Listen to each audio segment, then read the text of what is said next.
छत्तीसगढ़ के एमसीबी जिले में प्राथमिक शाला चैनपुर से शिक्षा व्यवस्था को कटघरे में खड़ा करने वाला एक बड़ा मामला सामने आया है।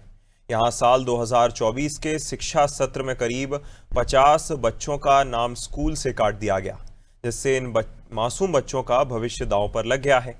इस गंभीर लापरवाही की शिकायत जिला शिक्षा अधिकारी से लेकर कलेक्टर कार्यालय तक की गई थी, जिसके बाद जांच टीम भी गठित की गई।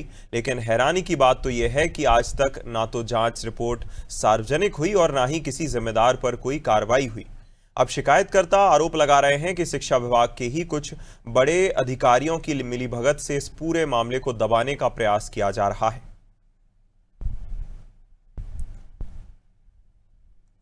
क्योंकि बच्चों का नाम काटा नहीं गया था, ऐसे बच्चों का नाम विलोपित किया गया यूडाइस से जो बच्चे यहाँ नाम लिखवा के कहीं अन्यत्र पढ़ रहे थे। चूँकि अपार आईडी भारत सरकार के द्वारा जब लाया गया तो ऐसे जिन जिन विद्यालयों में ऐसे बच्चों की स्थिति थी कि जो एक साथ दो या तीन विद्यालय में पढ़ते थे, तो उनको वहाँ रख पाना संभव नहीं था। इसलिए उन बच्चों का 32 बच्चों का नाम मेरे द्वारा जो है तो वो यूडाइस से हटाया गया था, जिसकी सूचना विकासखंड शिक्षा अधिकारी सुरेंद्र जायसवाल को दी गई थी और उनके आदेशानुसार की, चूँकि वो बच्चे कहीं और पढ़ रहे हैं तो आप उन बच्चों का नाम यूडाइस से हटा दीजिए। तो उन 32 बच्चों का नाम हटाया गया था। और जैसा कि आपने कहा कि उपस्थिति से रिलेटेड आपको पुरस्कार मिला था, तो मैं आपको बताना चाहूँगा कि उपस्थिति से रिलेटेड मेरे को पुरस्कार नहीं मिला था। मुझे जो पुरस्कार मिला था उस समय वो बेहतर शाला प्रबंधन यानी शाला के बेहतर रखरखाव और व्यवस्थित प्रबंधन के लिए मिला था। सर, ये इसके बारे में तो मैं ज़्यादा इसलिए नहीं बता पाऊँगी क्योंकि मेरे विद्यालय में दर संख्या बढ़ी थी और दर संख्या के लिए बहुत मुझे बताया भी गया था कि विद्यालय में आपकी दर संख्या बढ़ गई मैडम, बहुत अच्छा स्कूल हो गया है।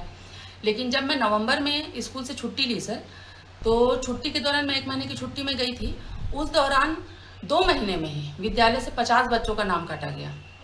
क्यों काटा गया, कैसे काटा गया, ये मैं खुद समझ नहीं पाई। अब सर एचएम के द्वारा कहा गया कि भाई अपार आईडी के कारण बच्चों का नाम ऐसा डबल दिखाया जा रहा है।